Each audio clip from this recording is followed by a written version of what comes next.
جی آپ کے سوال اور ہمارے جواب تو پوچھیں۔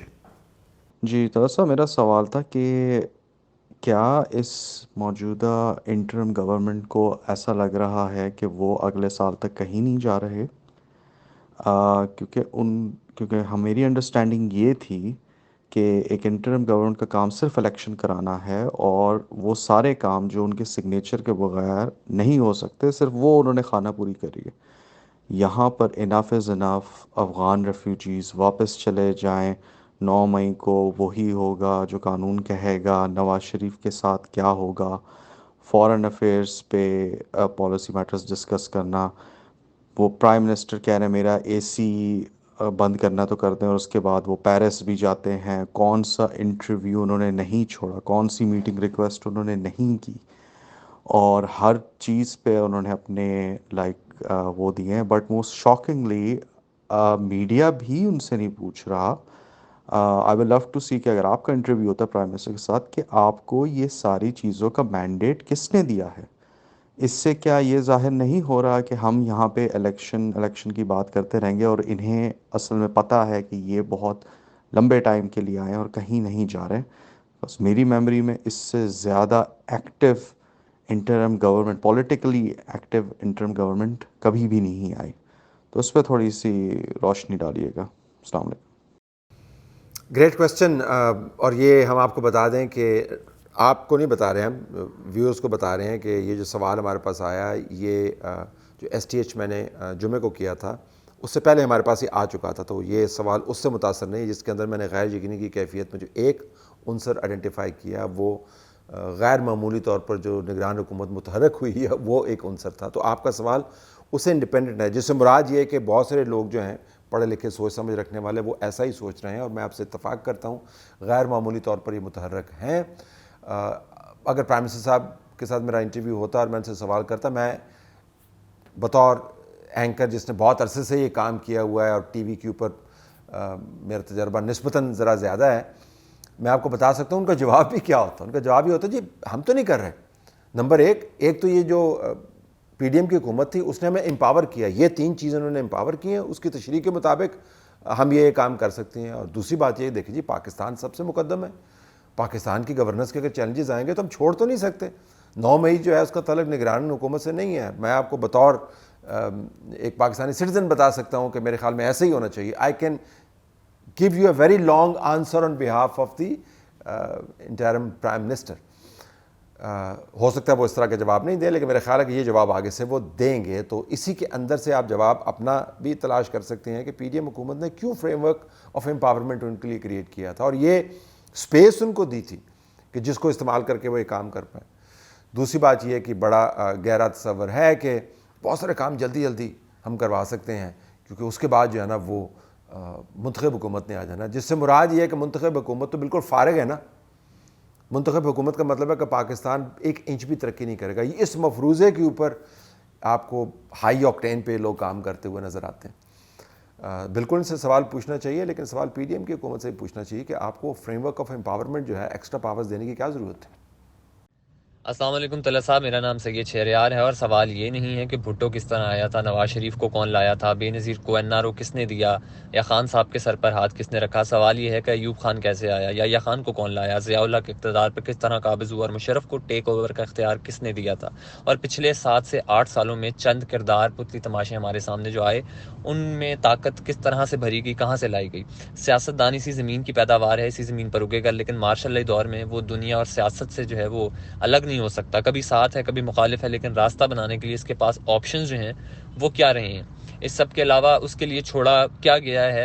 کیونکہ میں اگر اپنی بات کروں تو میں ایک طالب علم ہوں، اور میں اس چیز کی فکر کرتا ہوں کہ میرے جو رول ماڈلز ہیں ان میں آپ بھی جو ہیں، آپ کا نام سر فہرست ہے، تو میں پوچھنا یہ چاہتا ہوں کہ آپ اس سارے معاملے میں موقف کیا رکھتے ہیں۔ شکریہ۔ سیاستدان ووٹ کے ذریعے آتا ہے، اور جو فوجی حکمران ہیں وہ بیرل آف دا گن کے ذریعے آتے ہیں۔ So it is vote versus the gun. You can imagine اگر ایک وائلنس پرون پاور اسٹرگل ہے تو اس کے اندر پھر وکٹری کس کی ہوگی، نمبر 1۔ نمبر 2، تیسرا سوال بھی اس کے اندر ایڈ کریں، ان سیاستدانوں کے بارے میں کیا کہتے ہیں جو وہ تمام کے تمام صاحب اقتدار جو بیرل آف دا گن کے ذریعے آتے ہیں، ان کو سپورٹ کرتے ہیں, ان کو فیسیلیٹیٹ کرتے ہیں, ان کو انڈورس کرتے ہیں. جن سیاستدانوں کی آپ نے بات کی وہ تمام کے تمام جو ہیں, اگر نہیں تو ان میں سے کثیر التعداد لوگ تو یہ کہتے رہے ہیں جی ایوب خان تو وڈا تو لیڈر ہی کوئی نہیں جمیا, ضیاء الحق تو وڈا تو اسلام پسندی کوئی نہیں جمیا, مشرف سے بڑا تو لبرل ہی کوئی نہیں پیدا ہوا. پرویز الہی صاحب تھے نا جو مشرف کو بہت عرصے تک وردی کے اندر صدر رکھنا چاہتے تھے. نواز شریف صاحب کی جو ایسوسیشن تھی ضیاء الحق کے ساتھ وہ کسی سے ڈھکی چھپی ہے.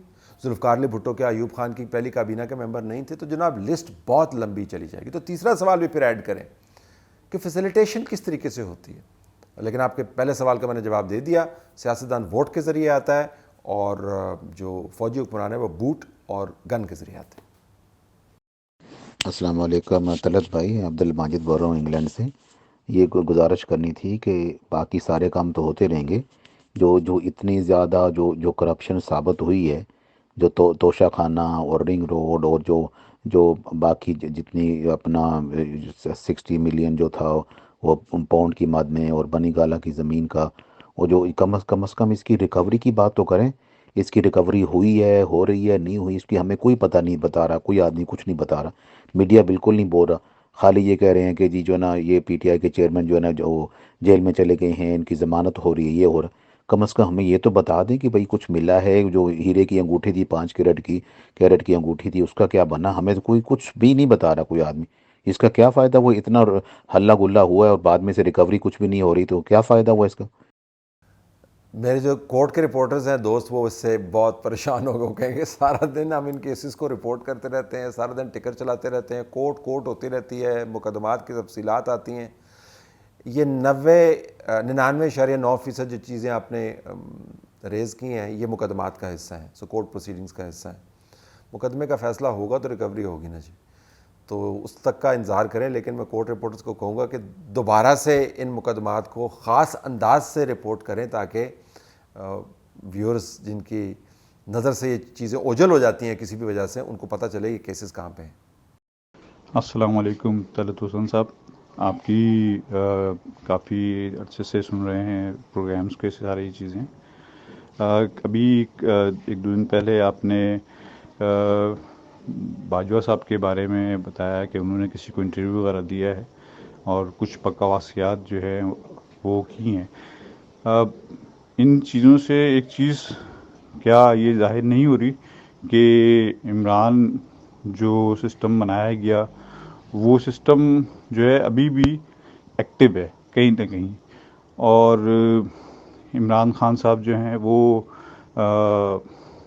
جیل میں ہی ہیں, لیکن ان کا ایک نیریٹو جو انہوں نے بنایا اور جو انہوں نے اس ملک کو جس جگہ پہنچایا, وہ چیز کہیں نہ کہیں زندہ ہے اور چل رہی ہے, چاہے وہ اسٹیبلشمنٹ ہو یا عدلیہ ہو یا کہیں اور.